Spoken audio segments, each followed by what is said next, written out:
Welcome, hope you're all having a good day. In this video, I'll be running through everything to do with the new Faction Showdown event, from the quickest game modes, the best class setups, and any tricks along the way. As always, feel free to skip around, but don't forget to support the channel by hitting like, subscribing if you're new here, and even leaving a comment to help the algorithm. So to start, go across to your events tab and you'll see this vehicle challenge, which we aren't really focusing on this video. So continue to scroll down further and you'll see the full list of challenges there. 10 different challenges need to be completed, one for each weapon type. Complete the AR challenge for example and you'll unlock this camo, but strictly just for the ARs. Once you've completed all 10, you'll then unlock a mastery camo for every weapon. Now this new camo is one of 2 that can now glow in the dark. Do you think this is a good addition or just pointless considering most maps are quite bright and therefore won't even be seen? Starting with the first challenge and arguably the easiest, which is to get 250 operator kills with an assault rifle. No secret here, the quickest method is to jump into shipment 24/7, but you have a choice between core or even hardcore. Which one doesn't really matter for ARs, play the one that you prefer. I went into core as this is what I mostly play while leveling up guns, and this is the class I used. This is a run and gun class and absolutely perfect for shipment. Feel free to take off the 45 round mag if you want more speed and add the Otrazat stock instead. Battle rifles next, and we need to get 40 operator kills while prone. Again, jump into either shipment, but there is more of a case to go into hardcore this time as the Cronin scroll I'm recommending is a one shot. The best method here is just to simply hold lanes and wait for the enemy to come to you, unless you're good at drop shotting, which unfortunately I'm not. So this is the class that I recommend you copy. Because we're laying on the floor, we're purely focused on recoil control with a little bit of aim down sight speed.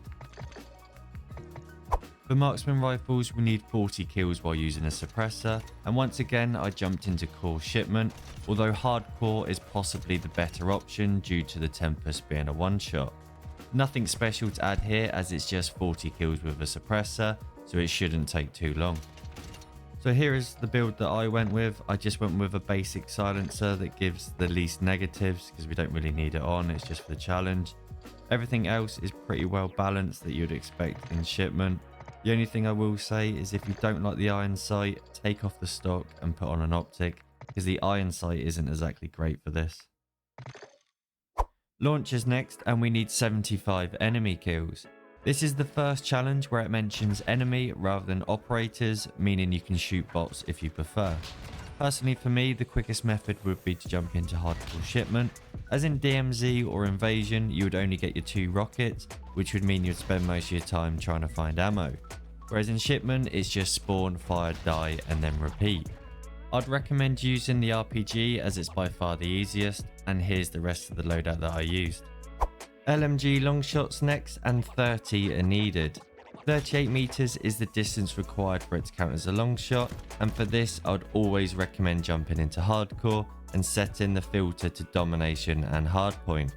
This is going to allow you to pick people off as they run around the map playing the objective, or the other players that are going for long shots. Now these 6 maps are my personal favourite when it comes to long shots, as there's multiple locations that you can get long shots from. So I went with the Sakin MG38, and everything here is purely built around recoil control. You're not going to be moving, you're going to be holding that spot waiting for long shots. So all we need to make sure is that we hit our shots with as little recoil as possible, and this is the best class setup to do that. Feel free to change the optic to whatever you prefer. This is just the one that I really like. Over halfway now, and it's 30 enemy melee kills next. Again, this is a challenge where you could get the kills on bots, but personally I'd stick with core shipment to get this one done. Use a loadout like this one, and don't forget to use smoke, stuns and flashes to your advantage. Even the smoke drone can be useful.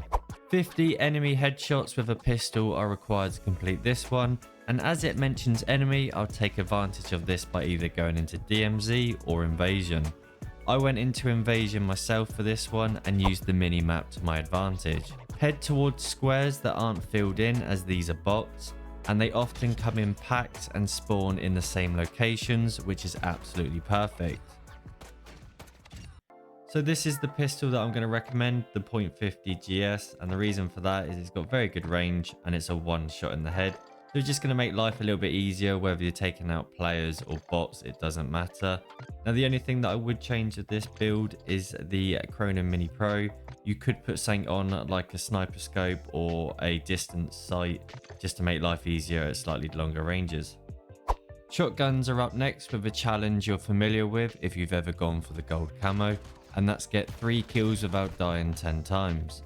No brainer here, shotguns and shipment are a match made in heaven, and the new Guardian or KV broadside are ridiculously broken and should make this challenge an absolute breeze. So I've never used the KV broadside, so I went with the MX Guardian, and all of this is purely down to range and hip fire. We're doing no aiming whatsoever, so there's absolutely no point worrying about aim down sight speed. All you're doing is running around and spraying as much as you can. I'll quickly show you this Bryson 800 build if you don't have the 2 new shotguns unlocked. It's the best shotgun out of the old ones, and again we're purely going for hipfire. Number 9, and it's SMGs. 100 headshots are required, which sounds pretty easy, but I actually found this one quite time consuming. Don't worry if you keep dying when you would normally get the kill. It's always going to happen that way, just keep focusing on them headshots. I often like to use a red dot sight for this challenge as I find it easier when aiming at a specific target. I'm going to show you guys 2 different builds just in case you haven't unlocked this ISO 45, but it was absolutely perfect when it came to headshots just because of the little recoil and the fast fire rate.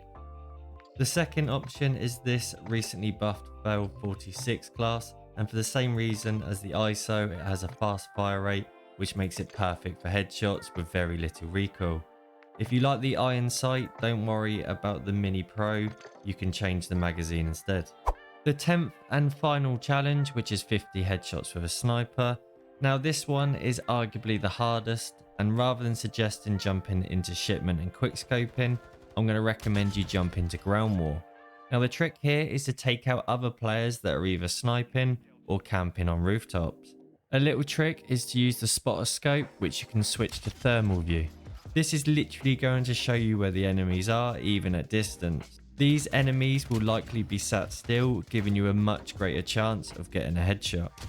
So here is the final class I need to show you guys, and it's the Victus XMR, and we're looking at bullet velocity and damage range mainly here, and that's going to make this sniper point and shoot. What that means is you don't really need to worry about bullet drop, so it's going to make getting them headshots easier at a longer range. Now hopefully there's a class here that's helped you, and if it has, don't forget to hit that like button, subscribe if you're new here, and as always, thank you very much for watching, and I'll see you in the next one.